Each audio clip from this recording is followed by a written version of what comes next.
Hello, my friend. I felt you needed to hear this today. First, I want you to close your eyes. Keep them closed. And open your heart to what I'm about to say. Nobody ever tells you how quiet rock bottom actually is. They make you think it comes with noise, with shouting, with doors slamming, with some moment you can point to and say, that's when everything fell apart. But that's not how it happens. It happens slowly. So slowly you don't even notice you're standing in the middle of it. You wake up one day and realize the world sounds farther away than it used to, like someone turned the volume down without asking. You still get out of bed, still brush your teeth, still move through the day like a person who belongs there. But something inside you feels hollowed. Your mind doesn't race anymore, it drifts. Thoughts come in late, leave early. You forget what you walked into the room for. You forget what you were excited about once. You look at your life and recognize all the pieces, but they don't quite assemble the way they used to. And the strangest part is, you don't feel dramatic about it. You feel tired.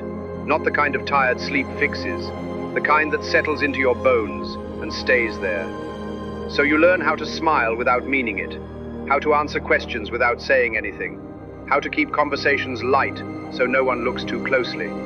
People think you're fine because you are careful to appear that way. That's the skill you didn't know you were learning. You carry a quiet anxiety now, not panic, just a low, constant awareness that something is off, that you're walking through your own life a half step behind yourself. Confidence doesn't leave all at once. It erodes, one doubt at a time, one compromise you didn't notice yourself making. And still, you show up, every day. You don't know where the strength comes from. You just know that quitting feels heavier than continuing. So you continue. There's a moment, somewhere in all that quiet, when you realize you're not waiting for rescue anymore. You're waiting for yourself. That's when it starts to change. Not loudly, not all at once, but deep down. Because the truth is, if you were finished, you wouldn't be here. You wouldn't be listening. You wouldn't be trying to name this feeling. There is something in you that knows this isn't the end of the story. Something patient, something stubborn, something that understands seasons. Winter doesn't ask the tree if it's ready, it just comes.